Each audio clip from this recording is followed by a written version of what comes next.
Hello guys and welcome back to go legal and this is Sushant. और आज हम discuss करेंगे रेगुलर बेल के बारे में कि रेगुलर बेल होती क्या है और रेगुलर बेल एंटिसिपेटरी बेल से किस तरह से अलग है और रेगुलर बेल का प्रोसीजर क्या है, हम रेगुलर बेल कैसे लगा सकते हैं और रेगुलर बेल्स कितने तरह की होती हैं। और साथ साथ हम डिस्कस करेंगे कि जो रेगुलर बेल की बेल एप्लीकेशन है उसको हम किस तरह से ड्राफ्ट करें और उसके साथ कौन कौन से डॉक्यूमेंट्स अटैच होते हैं। तो चलो शुरू करते हैं। तो सबसे पहले बात करते हैं रेगुलर बेल एंटिसिपेटरी बेल से किस तरह से अलग है। हमने पहले वीडियो में डिस्कस किया था कि एंटिसिपेटरी बेल क्या होती है। अगर आपने वो वीडियो नहीं देखी तो कार्ड में शो हो रही होगी और डिस्क्रिप्शन में भी आपको उसका लिंक मिल जाएगा।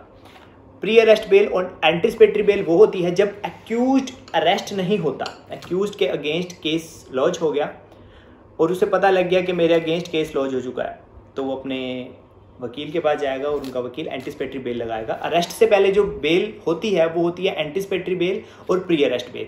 और अगर जो एक्यूज्ड है वो अरेस्ट हो गया, अरेस्ट हो जाने के बाद जो बेल लगेगी वो लगेगी रेगुलर बेल। अब रेगुलर बेल भी दो तरह की होती है, पहली जो मजिस्ट्रेट कोर्ट में लगती है, दूसरी जो सेशन कोर्ट में लगती है। जो मजिस्ट्रेट कोर्ट में रेगुलर बेल लगती है वो लगती है अंडर सेक्शन 437 ऑफ CRPC और जो सेशन कोर्ट में लगती है वो लगती है अंडर सेक्शन 439 ऑफ CRPC। अब मजिस्ट्रेट कोर्ट में कौन सी लगती हैं और सेशन कोर्ट में कौन सी लगती हैं। कुछ केसेस ऐसे हैं जिनकी पावर मजिस्ट्रेट कोर्ट के पास है और कुछ केसेस ऐसे हैं जिनकी पावर सेशन कोर्ट के पास है। तो जिन केसेस की पावर मजिस्ट्रेट के पास है तो उन केसेस में मजिस्ट्रेट कोर्ट रेगुलर बेल दे देती है और जिस केस में पावर सेशन कोर्ट के पास है तो वहाँ पर जो रेगुलर बेल है वो सेशन कोर्ट ही देगा। और जिन केसेस की पावर मजिस्ट्रेट कोर्ट के पास है, हमारा वही केस है और हम अपनी रेगुलर बेल लगाते हैं और मजिस्ट्रेट कोर्ट उस बेल को रिजेक्ट कर देती है, तो हम उसी सेम केस की बेल एप्लीकेशन रिजेक्ट होने के बाद सेशन कोर्ट में लगा सकते हैं।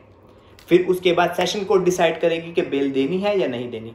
और तब अगर सेशन कोर्ट भी बेल नहीं देती तो हमारे पास राइट है, हम हाई कोर्ट में जाएंगे और हाई कोर्ट में अपनी बेल फाइल करेंगे। तो अब हम डिस्कस करते हैं कि प्रोसीजर क्या होगा बेल एप्लीकेशन का, हम कैसे बेल करवा सकते हैं रेगुलर बेल। सबसे पहले हम एप्लीकेशन ड्राफ्ट करेंगे। एप्लीकेशन ड्राफ्ट करने के साथ हम उसके साथ अटैच करेंगे एक एफिडेविट और एफिडेविट के साथ अपना एक वकालतनामा, मतलब वकील जो है वो अपना एक वकालतनामा लगाएगा। फाइलिंग डिपार्टमेंट में जाएगी, वहाँ से फाइलिंग डिपार्टमेंट से कोर्ट में जाएगी। कोर्ट उसके बाद जो आपका IO है, इन्वेस्टिगेशन ऑफिसर है, उसको नोटिस करेगा और एक डेट फिक्स होएगी। उस डेट पर आपका IO भी आएगा, आपके केस में जो IO है, और आपके जो वकील होंगे वो भी होंगे। उसके बाद एप्लीकेशन पर एक आर्ग्यूमेंट होएगी। आर्ग्यूमेंट के बाद अब जो मजिस्ट्रेट हैं, जो जज हैं, उनके पास उनकी डिस्क्रिशनरी पावर है कि वो बेल एक्सेप्ट करें या रिजेक्ट करें, आपको बेल देते हैं या नहीं देते। तो अब हम डिस्कस करेंगे जो ये बेल एप्लीकेशन है इसका फॉर्मेट क्या होता है और किस तरह से इसको ड्राफ्ट करते हैं। और जो मजिस्ट्रेट कोर्ट में जो बेल लगती है वो किस तरह से अलग है सेशन कोर्ट की बेल से। दोनों का फॉर्मेट, दोनों की ड्राफ्टिंग ऑलमोस्ट सेम है, बस दो चीज़ों का डिफरेंस है। तो सबसे पहला जो हम मजिस्ट्रेट कोर्ट में लगाएंगे वो लगेगा अंडर सेक्शन 437 ऑफ CRPC और उसमें जो टाइटल होगा, टाइटल रहेगा स्टेट वर्सेस एक्यूज्ड। और जो सेशन कोर्ट में हम बेल एप्लीकेशन लगाएंगे वहां पर रहेगा एक्यूज्ड वर्सेस स्टेट और जो नीचे टाइटल रहेगा वहां पर चेंज होके हो जाएगा अंडर सेक्शन 439 ऑफ CRPC। तो ये डिफरेंस होंगे, बाकी ऑलमोस्ट जो बेल एप्लीकेशन की ड्राफ्टिंग है वो सेम रहती है। तो सबसे पहले मेरे पास अभी एक ये केस है। इस केस के अंदर हमने पहले रेगुलर बेल लगाई थी और रेगुलर बेल रिजेक्ट हो गई। रिजेक्ट हो जाने के बाद हमने सेशन कोर्ट में लगाई और सेशन कोर्ट से अलाउड हो गई। सबसे पहले मैं आपको दिखाऊंगा जो मजिस्ट्रेट कोर्ट में हमने एप्लीकेशन लगाई उसकी ड्राफ्टिंग किस तरह से होती है। ये फाइल स्क्रीन पर भी शो हो रहा होगा। सबसे ऊपर हम टाइटल में लिखते हैं कोर्ट का नाम, in the court of XYZ, जो भी आपका मजिस्ट्रेट कोर्ट है, मजिस्ट्रेट का नाम है, उनका नाम। उसके बाद ध्यान देने वाली बात यह, यहाँ पर होगा स्टेट वर्सेस जो भी एक्यूज्ड है वो। उसके नीचे FIR नंबर होगा, अंडर सेक्शन, पुलिस स्टेशन, कौन सा पुलिस स्टेशन है और डेट ऑफ हियरिंग। फिर उसके बाद आएगा subject, application for bail on the behalf of जो भी आपके एक्यूज्ड है। उसके बाद ऑनरेबल सर। अब मैं नीचे का कंटेंट बताऊंगा, उसमें ओवरऑल क्या लिखा होता है कि जो एप्लीकेंट है, जो एक्यूज्ड है, उसको इस केस में फाल्सली इम्प्लीकेटेड किया गया है। जो एक्यूज्ड है, जो एप्लीकेंट है, उसका इस केस से कोई लेना देना नहीं है, कोई भी कंसर्न नहीं है। जो ये केस है ये फॉल्स है और फैब्रिकेटेड है। और उसके बाद हम लिखेंगे जो एक्यूज है वो कितने दिन से, कब से जेल में है, वो डेट मेंशन होएगी। और लिखा जाएगा जो कस्टडी में रखा हुआ है इसका कोई यूज़फुल पर्पस नहीं है, इसलिए उनको रिलीज़ किया जाए। और पहले एप्लीकेंट एक्यूज का कोई प्रीवियसली कोई केस नहीं चल रहा, किसी केस में उसको कन्विक्ट नहीं किया गया। और एक पॉइंट लिखा जाएगा कि जो भी कंडीशंस कोर्ट एक्यूज पर लगाएगी उन कंडीशंस को फॉलो किया जाएगा बेल ग्रांट हो जाने के बाद। उसके बाद प्रेयर होगी, लास्ट में प्रेयर होती है। प्रेयर में हम लिखते हैं it is therefore humbly prayed that this honourable court may be please to grant bail to the applicant accused till the final decision of the present case pending against him. इसमें लिखा जाता है कि जब तक केस चलेगा तब तक जो हमारे एक्यूज्ड हैं, एप्लीकेंट हैं, उनको रिलीज़ किया जाए और उसके बाद जो भी केस का डिसीजन होगा वो देखा जाएगा। और उसके लास्ट में हम एक नोट में हम लिखते हैं कि हमने वकालतनामा साथ में अटैच कर दिया है और एप्लीकेंट एक्यूज्ड, और नीचे थ्रू काउंसिल जो भी आपके वकील होंगे, लॉयर होंगे, वो अपना नाम लिखेंगे, साइन करेंगे और डेटेड जो भी डेट होगी। और इस एप्लीकेशन के साथ हम एक एफिडेविट लगाते हैं। अब इस एफिडेविट का पर्पस क्या होता है? इस एफिडेविट का पर्पस होता है, हम एफिडेविट में लिखते हैं कि जो हम एप्लीकेशन लगा रहे हैं आप ही के पास लगा रहे हैं, हमने और किसी कोर्ट में ऐसी बेल एप्लीकेशन नहीं लगाई, इसलिए हम ये एफिडेविट लगाते हैं। एफिडेविट का मतलब एक तरह से होता है कि जो हम बोल रहे हैं सच बोल रहे हैं, इसलिए हम एफिडेविट लगाते हैं। और एफिडेविट का फॉर्मेट कुछ इस तरह से रहेगा, इन द कोर्ट ऑफ, नीचे स्टेट वर्सेज एक्यूज्ड जो भी हैं, FIR number, under section, police station, फिर उसके बाद हम हेडिंग देंगे एफिडेविट। उसके बाद लिखेंगे जो भी हमारे एक्यूज हैं उनका नाम, उनके फादर का नाम, उनका एड्रेस। तो जो मेन पॉइंट है एफिडेविट का वो ये है, no other application for seeking the same relief is pending before any court of law till date.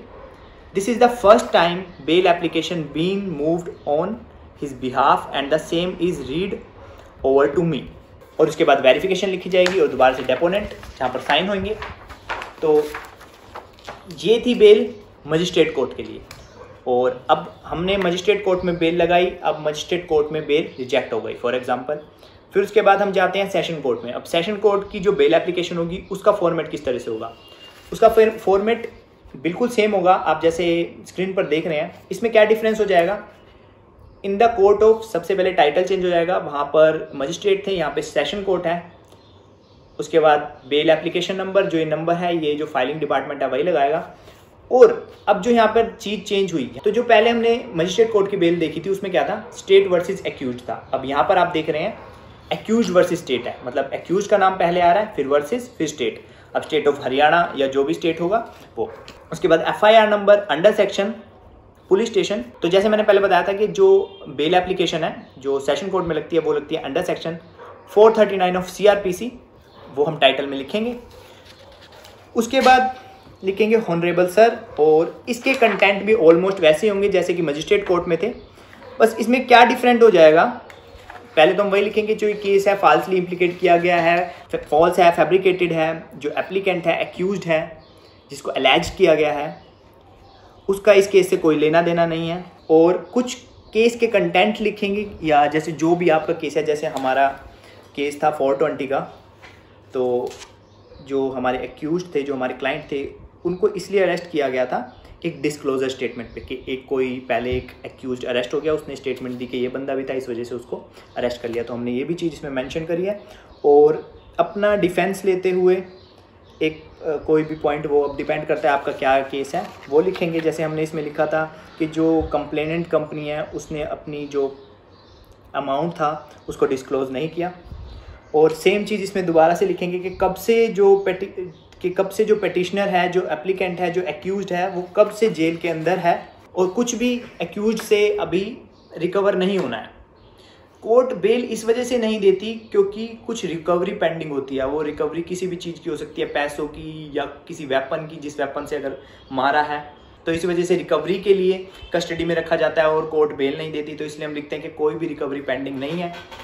और दोबारा से वही चीज़ लिखेंगे कि ऐसे डिटेन करने का, ऐसे जेल में रखने का कोई यूज़फुल पर्पस अब नहीं है, इसलिए उनको रिलीज़ किया जाए।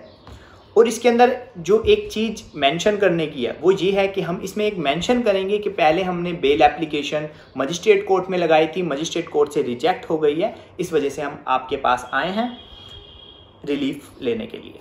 और लिखेंगे कि भाई कि हमारा जो एप्लीकेंट है, एक्यूज्ड है, इनका पहले कोई किसी केस में कन्विक्ट नहीं हुआ है, कोई केस ऐसा नहीं चल रहा है, और कोर्ट जो भी कंडीशंस लगाएगी, जो भी टर्म्स एंड कंडीशन लगाएगी उनको हम फॉलो करेंगे, इसलिए हमें बेल दी जाए, जैसा हमने मजिस्ट्रेट कोर्ट में लिखा था। और उसके बाद दोबारा से वही प्रेयर, जैसे प्रेयर हमने मजिस्ट्रेट कोर्ट की जो एप्लीकेशन थी उसमें लगाई थी, और लास्ट में पिटिशनर, एक्यूज्ड, एप्लीकेंट, उनका नाम, और नीचे थ्रू काउंसिल के बाद जो भी आपके काउंसिल है उनके नाम और उनके साइन, और इसके साथ भी हम सेम वैसे ही एफिडेविट लगाएंगे जैसे हमने मजिस्ट्रेट कोर्ट की बेल के साथ लगाया था। इसके अंदर भी वही सेम मेन पॉइंट होगा, बस इसमें भी ऊपर टाइटल चेंज हो जाएगा इन द कोर्ट ऑफ, और वही सेम पॉइंट रहेगा जिसके लिए हम एफिडेविट अटैच कर रहे हैं। No other application for seeking the same relief is pending before any court of law till date.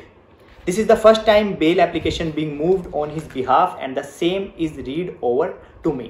वैसे ही ये एफिडेविट रहेगा जैसे कि मजिस्ट्रेट कोर्ट की बेल एप्लीकेशन के साथ हमने लगाया था। तो दोनों एप्लीकेशन के अंदर डिफरेंस नहीं है, बहुत थोड़ा ही डिफरेंस है, ड्राफ्टिंग सेम है, और बाकी डिपेंड करता है कि आपका केस कैसा है। बाकी ऑलमोस्ट जो फॉर्मेट है, जो ड्राफ्टिंग है, वो इसी तरह की रहती है। और अगर हमारी जो बेल एप्लीकेशन है हमारी मजिस्ट्रेट कोर्ट से रिजेक्ट होकर आ रही है तो हमें ये चीज़ मेंशन करनी पड़ेगी, और अगर ओरिजिनली हम सीधा ही सेशन कोर्ट में डाल रहे हैं तो वहाँ पर ये मेंशन नहीं होगा कि पहले रिजेक्ट हो चुकी है, क्योंकि जो कुछ केसेस ऐसे हैं जिनकी पावर सिर्फ सेशन कोर्ट के पास है, तो उस केस में हम मजिस्ट्रेट के पास बेल नहीं लगा सकते, वो डायरेक्टली ही सेशन कोर्ट में लगेगी। तो उस केस में हम ये मेंशन नहीं करेंगे बेल एप्लीकेशन के अंदर कि हमारी रिजेक्ट हुई है, क्योंकि हमने ऐसा कुछ किया ही नहीं है। और अगर आपको और डिटेल में फॉर्मेट को जानना है तो आप हमारी वेबसाइट पर जा सकते हैं। हमारी वेबसाइट है www.thegolegal.com। वहाँ पर आप जाएंगे, उसके बाद आपको जाना है सर्विसेज में जाने के बाद वहाँ पर ऑप्शन होगा ड्राफ्टिंग का। ड्राफ्टिंग पर आप जाएंगे और आपका जो भी कंसर्न है वहाँ फिल करके सबमिट कर देंगे। आपको जल्दी से जल्दी हम कॉन्टैक्ट करेंगे और आपकी जो भी क्वेरी होगी उसको क्लियर करेंगे। तो आई थिंक अब आपको क्लियर हो गया होगा। अगर कोई और डाउट है तो आप हमें कमेंट सेक्शन में बता सकते हैं, या हमें इंस्टाग्राम पर भी मैसेज कर सकते हैं। हमारा इंस्टाग्राम हैंडल है go.legal। आज के लिए इतना ही। आपको अगर वीडियो अच्छी लगी तो इसको लाइक कर देना, और आपने अगर अभी तक गो लीगल को सब्सक्राइब नहीं किया तो सब्सक्राइब कर दो। फिर मिलते हैं हम अगली वीडियो के साथ, तब तक के लिए बाय बाय।